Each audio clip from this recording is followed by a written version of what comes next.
Awesome. Hello and good morning. It gives me immense pleasure to be saying this once again. Welcome back to Talking Tech with PEC ACM. Talking Tech with PEC ACM is PEC ACM Student Chapter's video podcast series where we bring in people from all over who've done remarkable things and made impact. We started the podcast series last year on 13th September 2020. And well, due to some technical issues, we weren't able to upload the first podcast in the series. But to commemorate its 1 year, as well as to kick off this series once again, we have with us the guy with whom we started this all. Vedant, welcome to the podcast once again. Thank you. It doesn't look like that we passed 1 year. It looks like, it just happened last month. Definitely doesn't feel. I'll just introduce everyone to Vedant over here. So, Vedant Bahel is a final year IT undergraduate at GH Raisoni College of Engineering. He is currently a research intern at the University of Pennsylvania and the University of Alberta. He is a TEDx speaker, a former MIT ACS research intern, and was awarded the IEEE Richard E. Merwin Award earlier this year for his volunteerism in advancing humanity with technology. Vedant has been the co-founder of two data-driven startups, namely MedID, a Stanford-founded startup, and Data Deals, Vedant's very own startup. Along with that, he has been the head of his IEEE CIS chapter and has also been a really active member of the Microsoft Learn Student Ambassador community, where he is a gold level Microsoft Learn Student Ambassador. Vedant has published 7 conference research papers and has authored 3 books about Python for school students. Now, Vedant has a very eclectic set of skills and specializes in ML, deep learning, data science, and his primary area of research being the domain of applied ML in education and medical imaging. So, this already is an amazing profile to start with, and in fact, you did this with in quite a short time.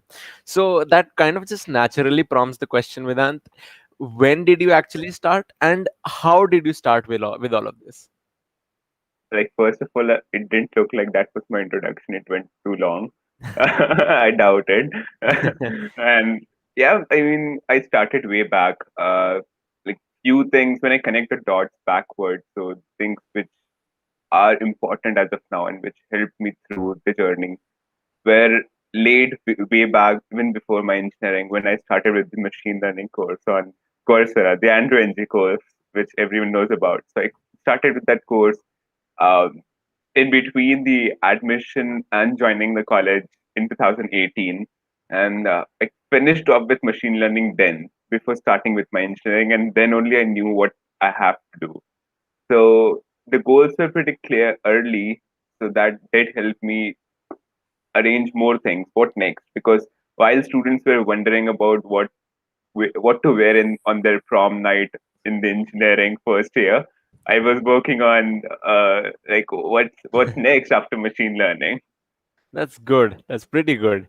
So it's kind of a you kind of got a early head start in this field, right? And you kind of develop that interest pretty quickly. Yep. Yeah. So, but what is it about these areas of data science, deep learning, and machine learning that particularly excites you and motivates you the most to pursue these fields? Just yesterday, I was writing my SOP for my grad school, and I was writing the same words that I'll repeat.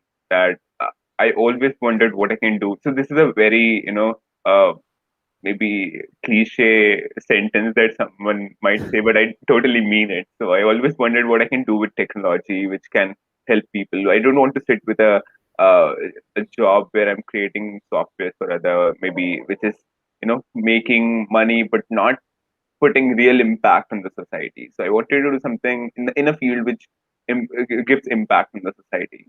Uh, so there I came to know about machine learning data science, where I saw that, oh, there is a field of data science for good, AI for good, which is really promising and is leading, where you can have application of these things in area like education, healthcare, which are basic necessity, which needs to be accessible to all. And that's my field, right? Even the research that I do is machine learning for education, machine learning for healthcare. And that's what brought me to this field, which is advantageous to all. That's good. So it's just about how you can create impact with the work you do, right? And you felt these are the fields that promote you to do that. Right. Awesome. So, but you were a beginner in these at some point, right? When you started, even before your college started. So, didn't you feel overwhelmed with the lack of participation in this field back then? And also whether this was the right choice or not, because you started very early and you started all by yourself. The good thing that I did was I'd never thought about the future in a sense that in job perspective. So then in first year I didn't know that I don't want to do job. I was like normal kid that okay, we are in engineering and eventually I'll be looking for placements and jobs. So I remember there was a tweet by someone and some of the students like student ambassador reached out to me saying, hey man, see this tweet. This is the tweet from one of the Microsoft guy, and he says that data science is not made for students who are in Tier 3 college because there is no jobs and especially in India there is no market. And I was like, oh, that's 4 years to go. So I don't want to think about that as of now. That's something which brings me interest. So I'll work on it. So not having participation or not having scope in a subject was never that never a thing that I thought about. It was always about what I am interested in. And for about 1 year as a beginner, I did nothing. Like to be honest, it did look like from my resume that I did a lot of things because I was participating in competition and hackathons and winning them. But deep down, I knew that my idea wasn't supported by my own by myself because there was no core in my idea. Well, thanks to the judges who still saw some potential in those idea and made that win. But then, yeah, Right. uh, it took time understanding the subject. It was deep and it's something which happens with projects. So getting opportunities and getting projects took time. So that was a long Right. journey. All I mean, I'm just grateful to the thing that I already said. Getting an early start helped gave me a lot of time to prepare and Right. come to a stage as of now. That's good.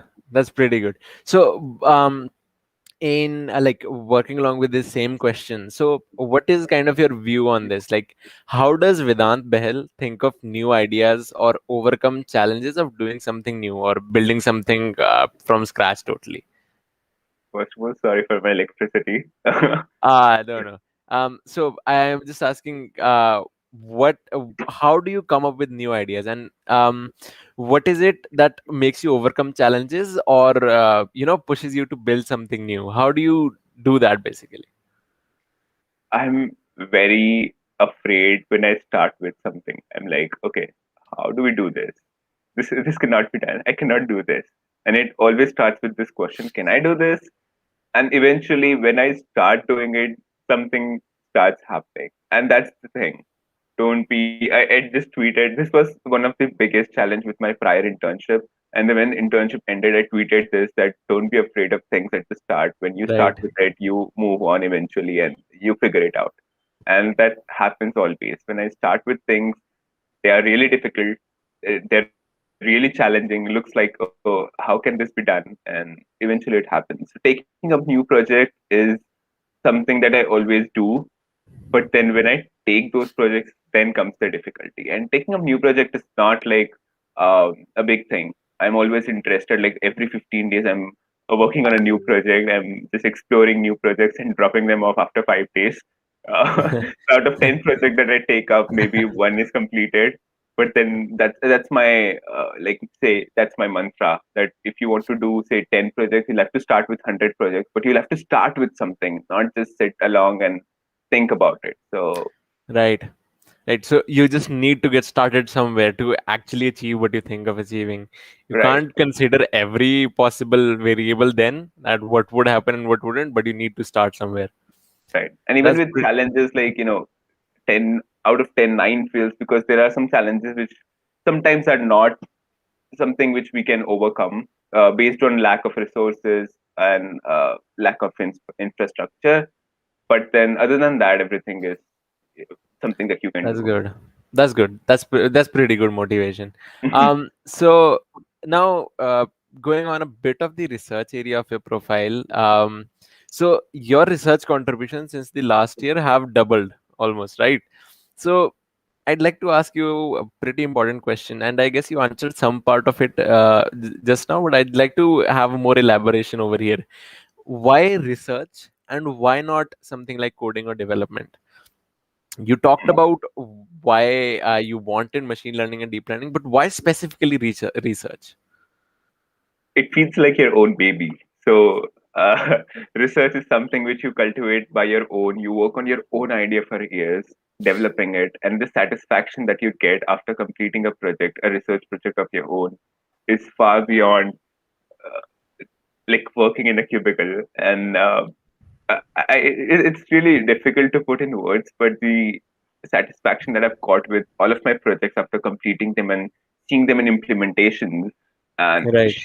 publishing them and sharing them, and when I received comments over it and reviews over it from researchers across the world from top-notch universities, that was fulfilling. And this always happens with me when I start with a research project. Research project can go long, like maybe 6 months or something. And even after completing your project, you send your manuscript to the reviewers, to the journals, to the conference, and they take 3 to 4 months to review. And it's like a tiresome process. You feel like, oh God, this is going long, and nothing happens. And at that time, that's the graph drops at that time over there. And when the paper gets published, the graph shoots up, and that gives the motivation for the next project. So it's just like a sine curve, and sometimes when it shoots at the top, you're like really ecstatic about it, And right? that triggers the second curve. So that triggers that, okay, I'll continue it. But the bottom part, it feels like, okay, this is my last project, and it triggers up, okay, I'll continue it. Right, that's pretty cool. So it's different world altogether from the normal coding and development we do, right? The whole procedure about it requires a lot of patience, I feel. Not exactly different, I'll say, because still you're doing coding. You're working on project designing pipelines and stuff. But Hmm. the different thing is it you own it, so you're doing it with a different kind of passion because you want to Right. complete it. It's your own thing. It may be somewhere we can compare it to owning a startup where you are, it's your baby. You can do everything to nurture it. So that's kind of a research project, a small startup or a multiple startups in line.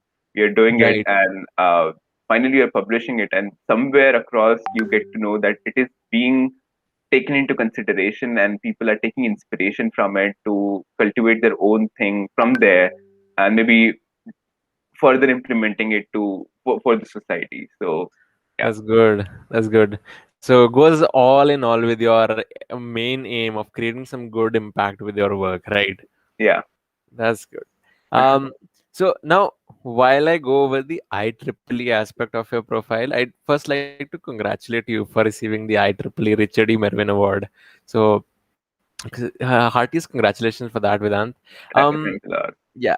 Now, that said, tell us something about your journey from being a member of IEEE and then becoming the chair of the CIS chapter in your in IEEE in your college.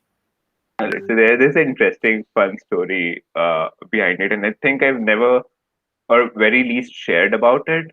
It starts with when I was in first year, and so we already had IEEE branches and like chapters in our college, and seniors were doing it. And then when I came to know about this thing about IEEE and how it can help me with community thing and personal development and communication and all the stuff. I gave the interview. I went for it, and they were like, "Okay, I don't think we can consider first year students. Your profile is good. This the only thing that you're first year. You're just in your first year, so that might be difficult for you to get started. Just come back in second year. Maybe we can do something." It was like, okay, that's pretty sick because I want to do things, and if my profile is good, why don't you just take me?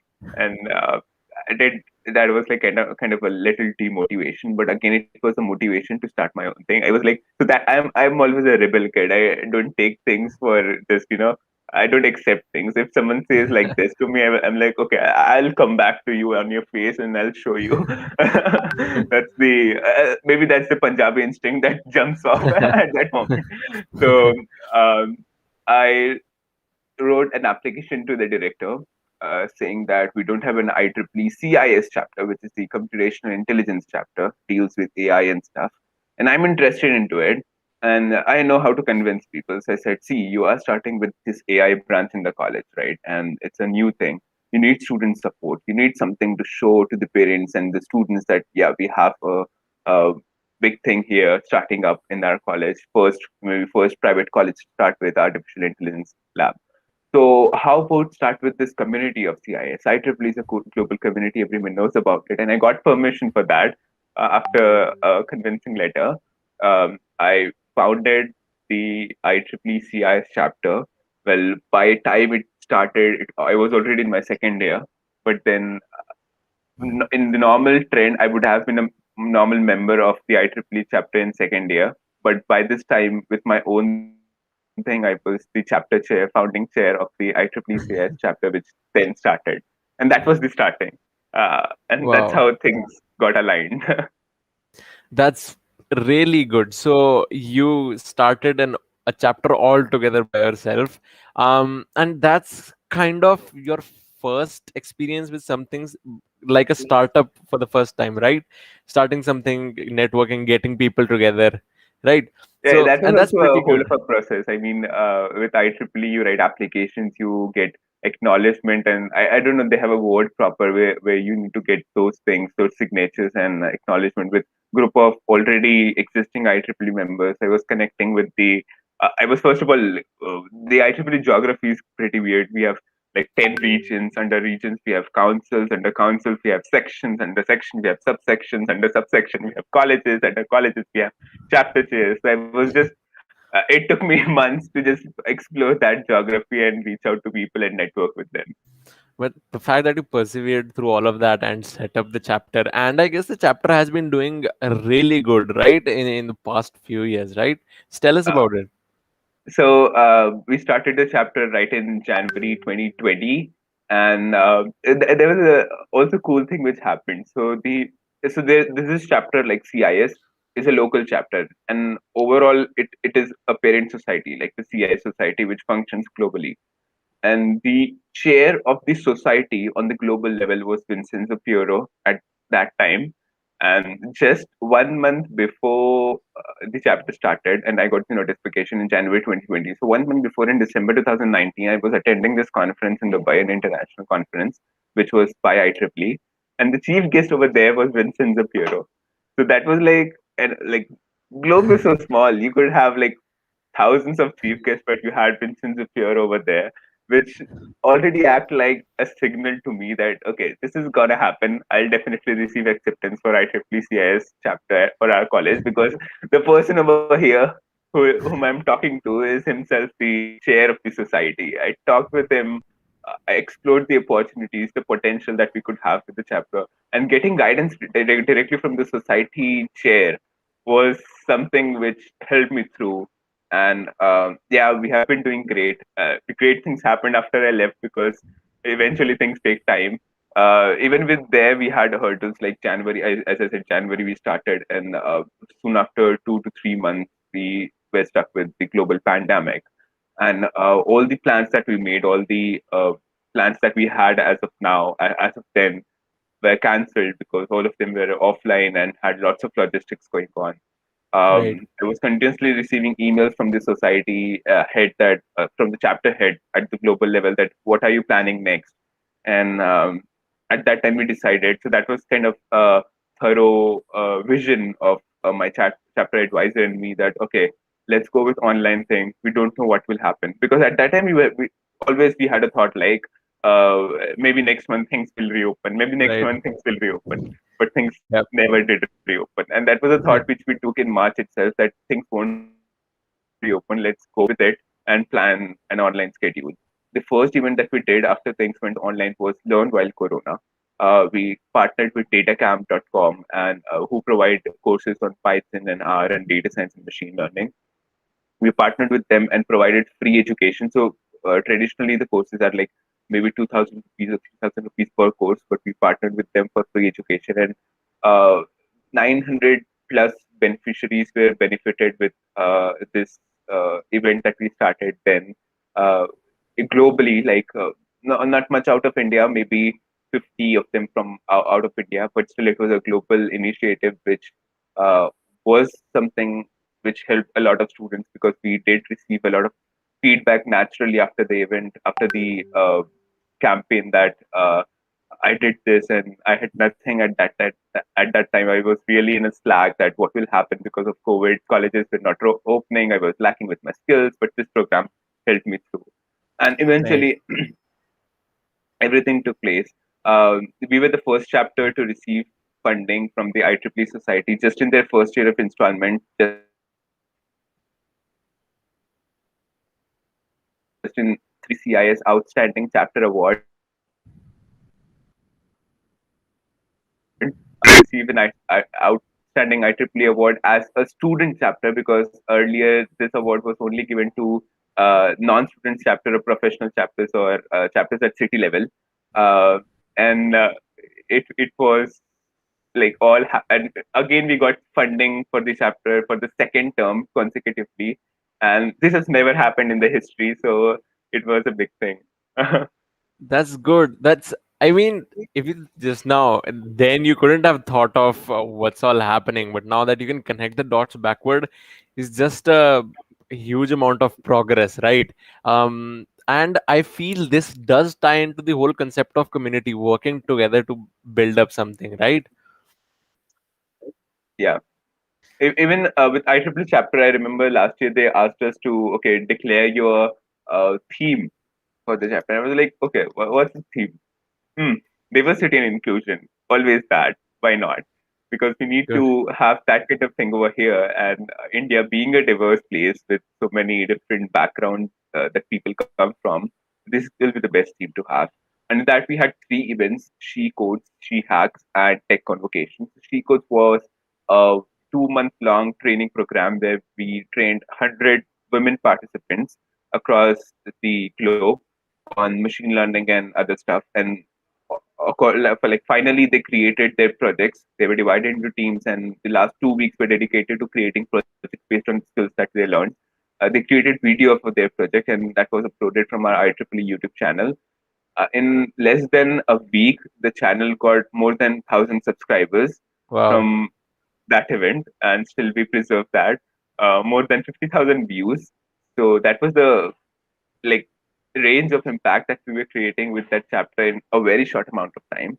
That was That's just with huge. She Codes, but then with She Hacks, we had strong participation of more than 2,000 participants with industry level connect, where our judges were from Bosch, Cisco, Persistence, and Infosys Infotech, and so on. So it just went on.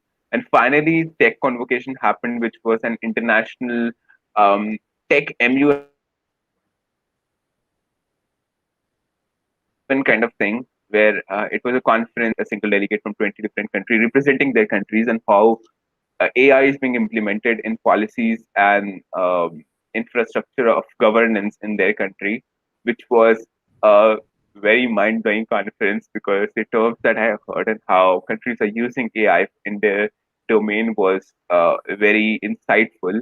And I mean, having such kind of event was one of the dream that I had. Like, a convocation. I was just speaking. Okay, so we have now uh, Nirmali XYZ from Republic of India representing India on how AI is being implemented in the governance and so on. That's So awesome.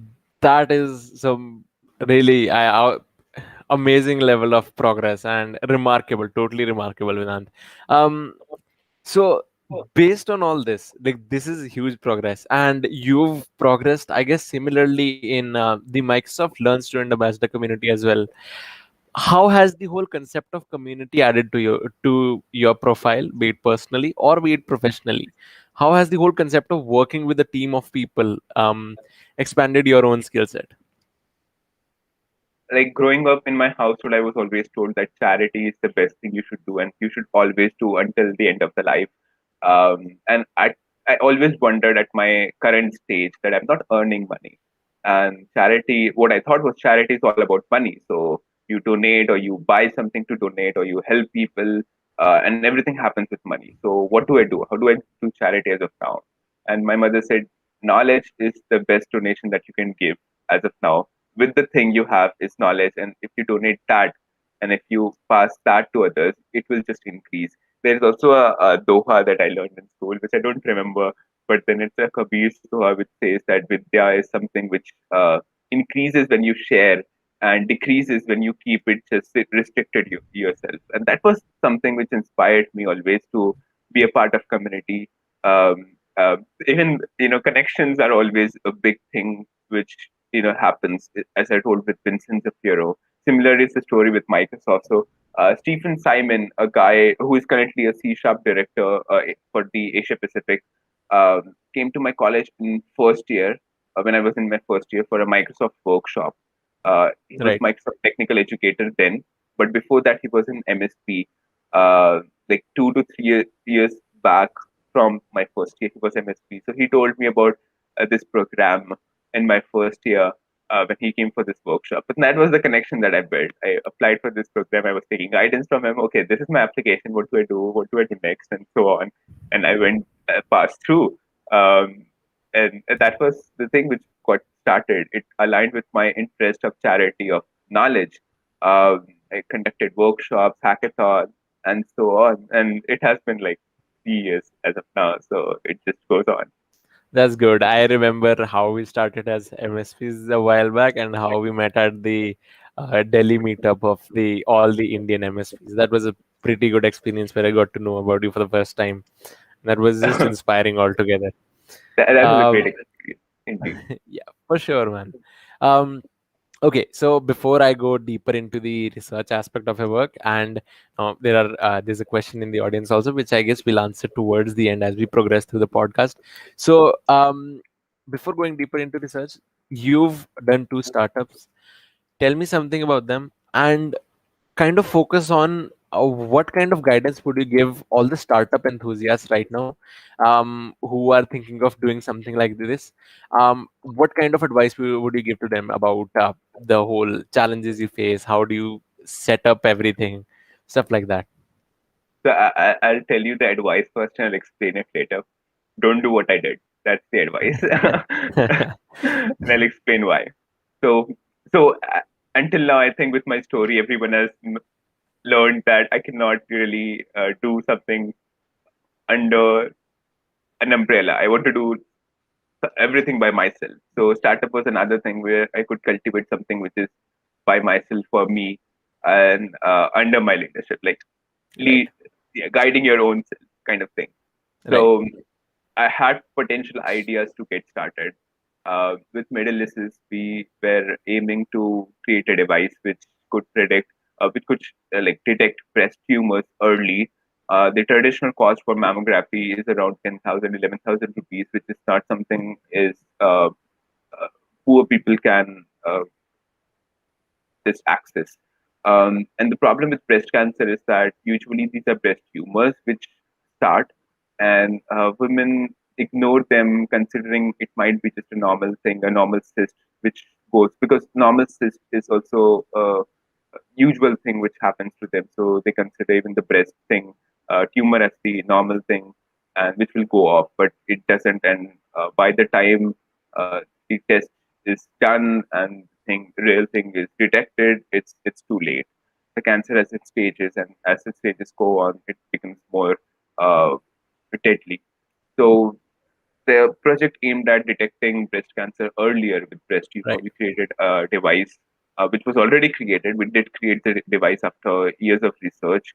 Um, we imported the parts from UK. Uh, Again, that is again another story where I was stuck in custom and everything. The part did come through. I was just fighting with customs, and so that's a story for another day. But yeah, after a year of research, we got the device. We created a device. We 3D printed the device. So I still remember that day when I was 3D, like sitting in front of 3D printer, and I didn't know it will take so much time. I just anticipated that okay, this will be done in 2 hours, but it took more than 5 hours, and I didn't calculate that. So I started it at 3 p.m. and well, obviously, taking 5 hours, it means it took somewhere around 8 until 8 p.m. Where college was closed, all the lights were closed. I was just sitting in one room with one line open in a huge campus. And just looking at all the layers just stacking on top of each other on the 3D printer. Right, and I was just introspecting my decision then, that what did I do with myself. But then, yeah, things happened, and later we were applying for patents, we were applying for permissions with the government of India, with the health department, and that's when COVID stuck, uh, Ah, and nothing happened beyond then. But after that, um, oh, I'll tell you another story of the second startup, which I started with one of my friends. This was after COVID, when everyone was back to their home places. So there's this my friend who is my friend from school, and he studies at Stanford. He's doing bachelor's of CS, similar to mine at Stanford, and he came back to India for COVID, and right. we were discussing some potential ideas how health infrastructure is not really strong in India, and we don't have insurance that, and thus people cannot afford expensive healthcare infrastructure and so on. So we were discussing on potential ideas on how we can provide insurance to everyone, and we started with MedID. Uh, Hmm. just I guess last week completed 1 year. Like MedID had its 1 year anniversary. So MedID started well. We created the app, and eventually we moved forward. We got permission. We did communicate with doctors and medical colleges uh, in here in the local colleges, and things were moving on. But then we had problems with the app, and we were then stuck. So with both Ah, the stories, there was really no reason for us to be stuck, to us to be paused, because that's not you do. That's not the thing you do with startups. You need to move on. That was just right. lack of my dedication, and that's why I said in the first place that don't do what I did with my startups. And the true reason why I couldn't do it was because I didn't want to do it. Research was my thing, and by this time I did come across and understand that research is that something that I want to do in long term, and Hmm. startup is not my thing. In the sense that yes, maybe I won't say that I couldn't do it. I could do it, but I didn't want to do it, Right. and So you kind that's of it. forayed into those fields, tried them out, and then realized that this might not work for me at this stage in my life. That's why you moved back to research altogether, right? So, Bachelor's is a space which I considered all for exploring research, exploring industry. So I did industry internships to also look at how the corporate life is going to be. I did hmm, work out with startups to know how the startup life going to be. I worked with communities to see how the community life going to be. And after exploring everything, I came back and I said, okay, research is the thing which I started first, and I'll end last. so I guess this is a pretty important point that you're focusing on, Vedant here. Like, we sometimes feel I should get, focused in this area or just learn about this thing or be an expert at this stage in my life, be it whatever tech you're learning. But you explored a lot of things and then made a very smart decision to just go with research with your thing, right? And I guess that's a really important piece of advice for everyone watching this in the future or as well. Just explore all your options first and then go with what suits you best, right? I always say this, that don't limit yourself. There are so many endless opportunities that one can have with so many different things and disciplines. Especially like I don't know about other fields, but about computer science, we have so many areas, and we'll have to eventually end up with one area like cybersecurity. I've kind of a list which is being just ratified. But I always say cybersecurity, machine learning, artificial intelligence, IoT, network security, network computing, and so on. So you need to really do this hit and trial and explore everything before you take your final decision, and it's very important. That's smart. So do you feel kind of at peace with that this is your final decision to go ahead, or is there some part of you that feels maybe there's something that I need to explore again and try out again in the future? Well, I finally came to this decision just maybe 2 months before, and I was really struggling with this because now I need to apply with my grad school applications, with my Right. PhD and masters, and now it's the time where I have to take a final decision. And I was struggling with it, but yeah, finally I took the decision that I want to do research, especially in the field of machine learning for education. That's with an aim to improve the education system and make it more engaging than what is traditional. That's good. That's pretty good. So I mean, I just like to reiterate this point of exploring and then finalizing where you want to work. Um, that's good. So now, Vedant, now we've talked about startup, we've talked about communities as well. Let's, as we are talking about, let's kind of dive deeper into the research aspect. And I guess this is a question, and I feel this is an area of a profile that stands out a lot, because this is such a shining area altogether. You have three research internships, one as a MIT ACS research intern, one at the University of Pennsylvania, and another at University of Alberta. So, if you could just briefly go about what these three all are, first of all. Right. So I always tell there are two type of internships that you can do. One which comes through, and ones you take through. So the come through is the one which is the programs that I applied to. Like my tax is a global. He's a Canadian NGO which works on, like, a research NGO which works on development of science and technology in Canada, and they're partnered with different universities across Canada to provide opportunities. And at the same time, they have partnered with different countries like AICTE in India to provide students opportunity from India to go to Canada and pursue this internship. So that was the goal initially. I was supposed to go to Canada, and that's the letter that we received. But well, COVID.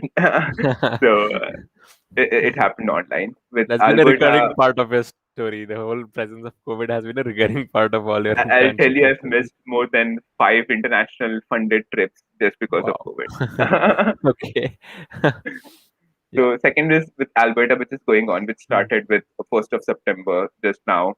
I'm working on NLP for CS education. So we are working on how their vocabularies, where CS vocabularies, which people are not aware about. So how can we extract the vocabulary and analyze its usage across students' forum.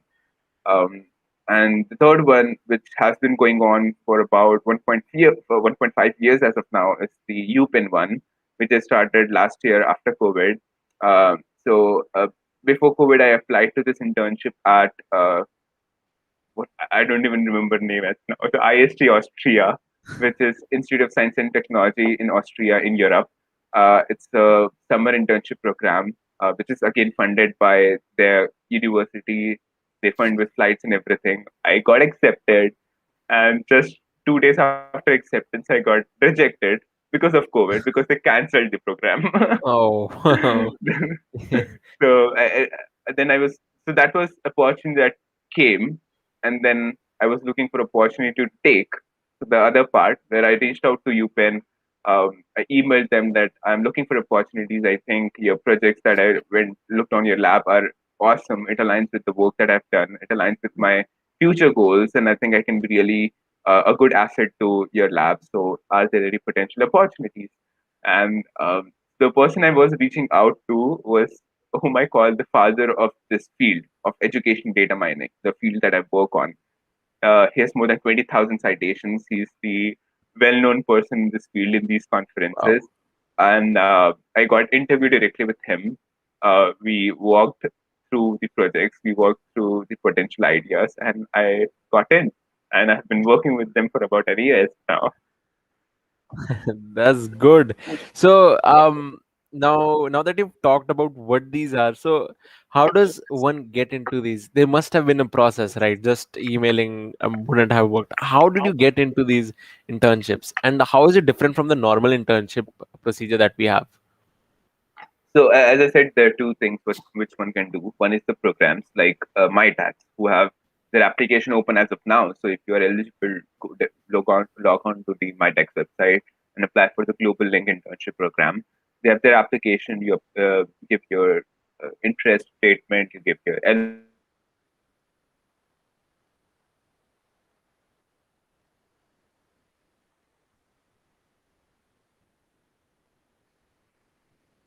once you are eligible, the potential internship projects. I feel like my internet is laggy. Am I Yeah, connected? yeah, you're. I guess you lagged a bit. Okay. Yeah. So it's good now, right? Yeah, yeah, it's good. All right.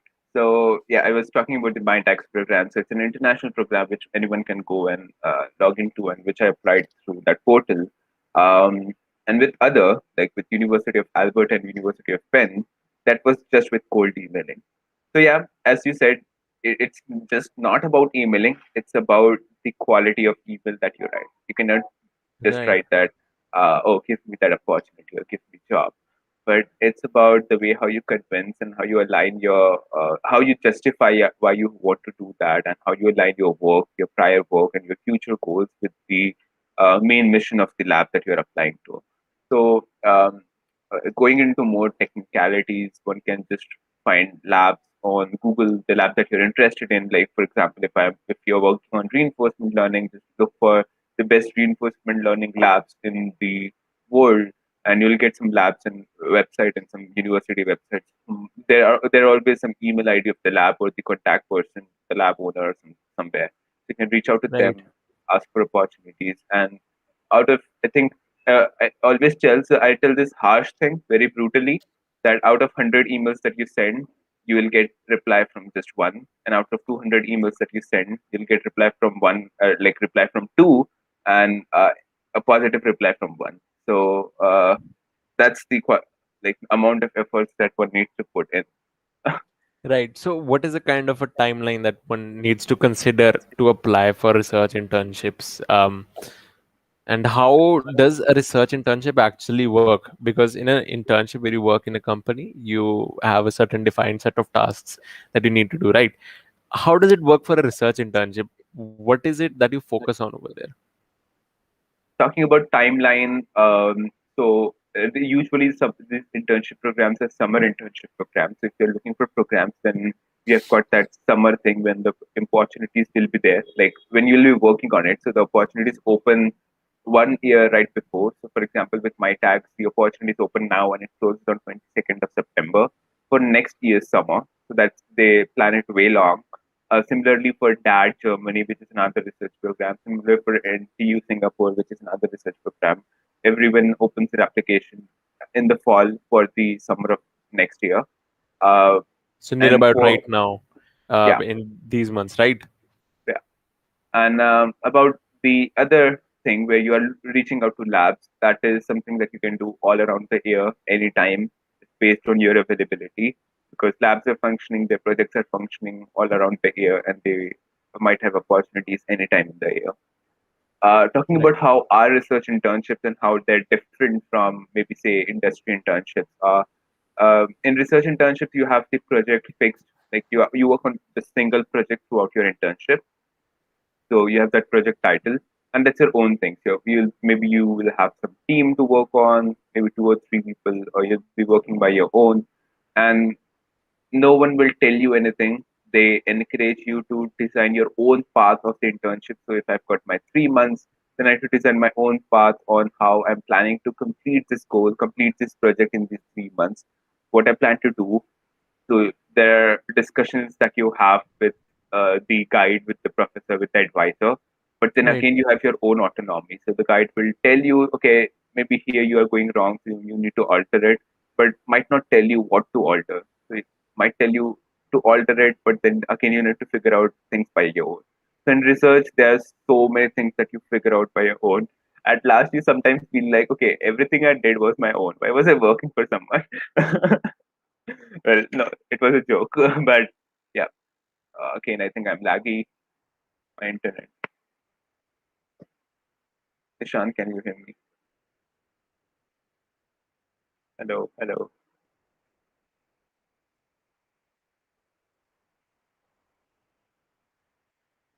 I guess I hello. lost. Yeah, I guess I lost my internet connection. Wow. Okay. Oh, okay. It was you. I thought it was me. Yep. Okay. That happened. All Anyways, right. so now that you've talked about a good amount of the research internship stuff, and I guess this is the amount of time that people should kind of start exploring them. What are some advice for people who think of applying them? Do they need some backing in some way? For example, do they need research papers to apply for these, or do they? What kind of work do they need to showcase to get internships like these? Not entirely a research paper, but a research experience will be a good thing to come to have, Right. because whenever we are applying for any research position, though it be PhD or just an research internship, what professors look for on the main thing, even before your skills, they look for your dedication to pursue research, because the research is something which requires a lot of patience, a lot of skills in a way that will you? Is it your real thing? Is it something that you really want to do? And that's always a big question. So having a personal research experience answers that question. That okay, this Right. person already had research and knows ups and downs of research, and then is coming here, so is very well aware about it and wants to do this thoroughly. So having a personal research experience is something that one should have. One important thing that I would like to say is that people usually consider, especially undergraduate students, usually consider the fact, which is not a fact. They think it is a fact that research is just made for maybe professors or PhD student or graduate students, which is Hmm. not true. Anyone can do that. I started with my research in my first year, so start with your research. Even the mini project and major project that you do in your colleges have some kind of innovation aspect in them, Right. and those are research. Those are uncalled research, unlabeled research. It's just you don't document it. If you document it in the form of a research article, you're already a researcher. So get started, do it, and then we all are researchers. That's good. So I guess there's some kind of air of confusion as to how anyone goes into steps into research. People think this is a huge procedure behind it, but I guess what you're kind of pointing at, it's not that difficult of a procedure. Yes, you need dedication to do it, but it's not what stops people from doing it, right? Yeah. So what is like a procedure? So we have second year students here as well, and third year and fourth year students here as well. Um, if they want to start research, what is some area that you want them to focus on, or what is some kind of advice that you want them to focus on for it? I just want them to focus on that. Don't look for opportunities to come. Get started by your own. Work on your personal project. There are three steps that one can follow. The first is defining your research area or discipline, like maybe computer science, and within computer science, like AI, cybersecurity, and so on.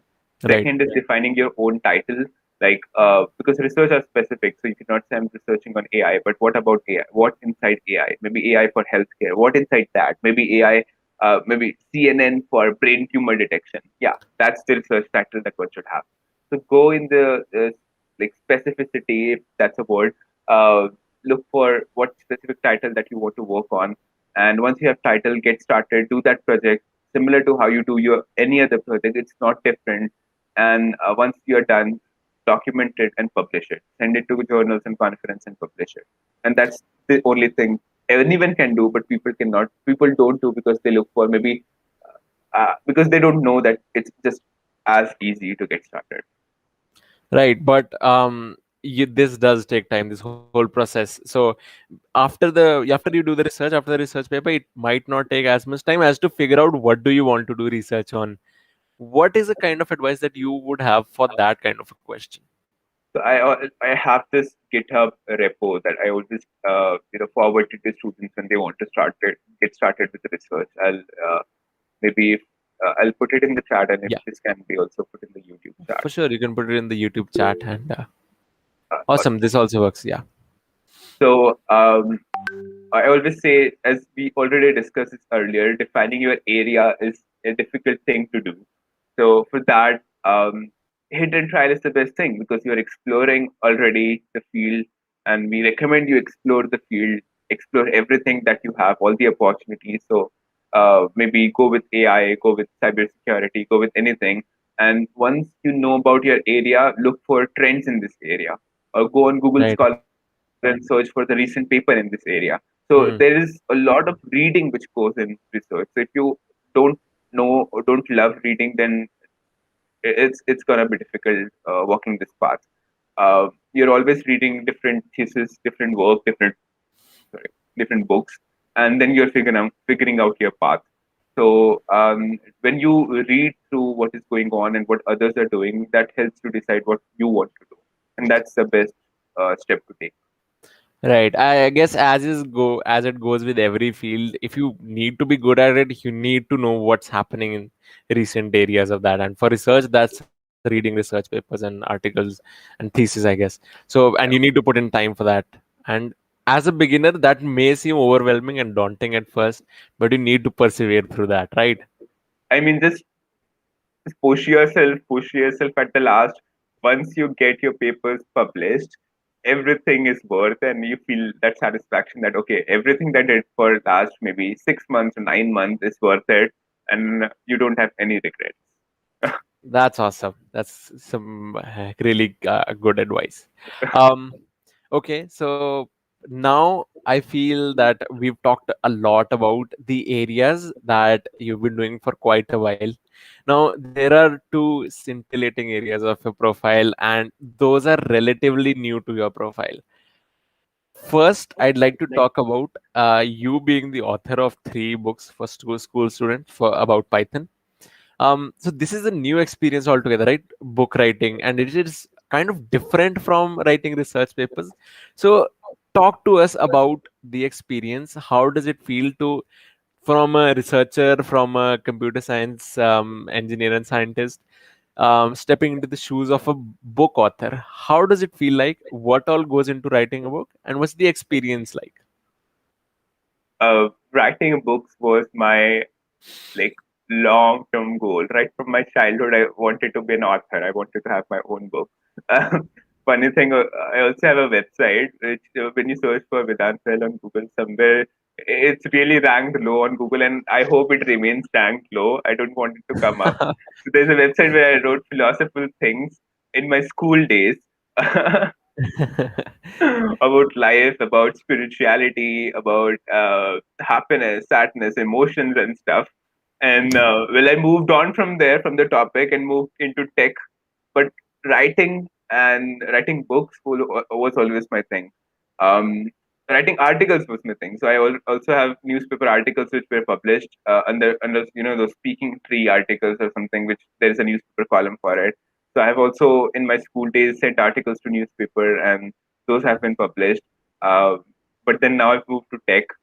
Again, it's about connections. So as I said, about IEEE, it was about connection. About Microsoft, it was all about my connections that I made. Again, about book, it's my connection. So Professor Rima Thereja, Dr. Rima Thereja is a renowned author of some of the books like on C, Python, and like her some of her books are bestsellers in India. And she was visiting professor for my college for the Python course that I took in first year.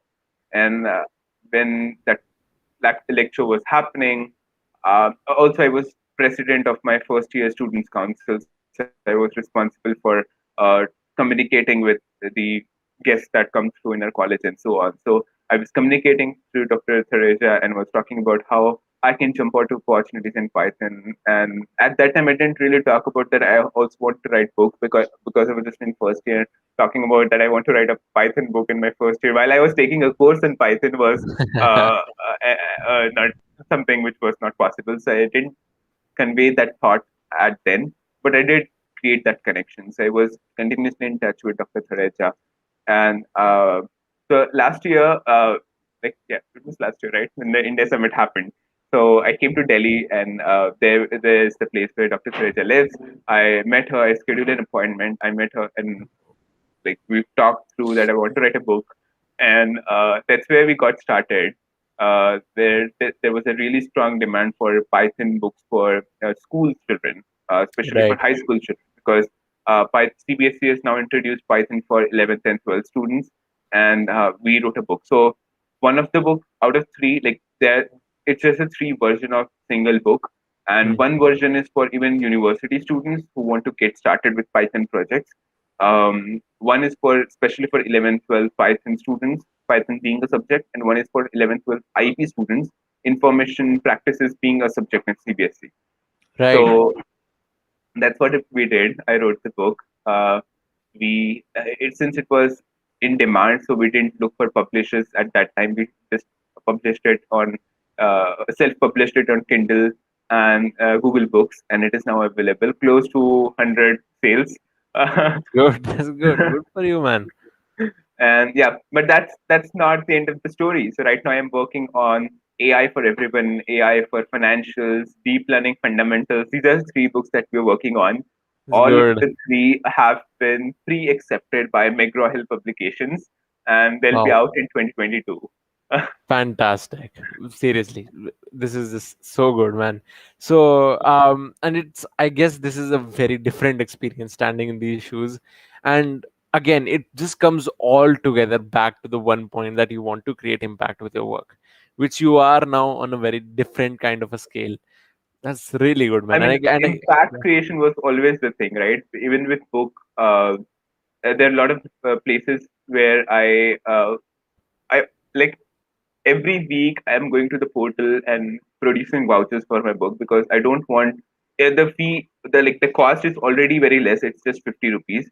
But if I think feel that maybe even 50 rupees is not affordable for someone, I give them the voucher because education should be free, and that's the goal. I'm creating this impact in the society. that's fantastic. That aim really resonates, I guess, with a lot of people will be watching, and I guess we'll see a bestseller sometime soon with Ant, right? I hope.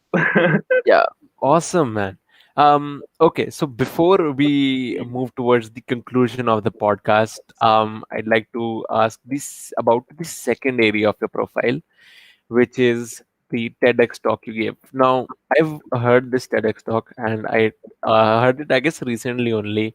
Um, it was probably one of those TEDx talks that's kind of open your eyes a lot about the way the speaker communicates to you, the way things you shared, and I urge everyone to watch it once.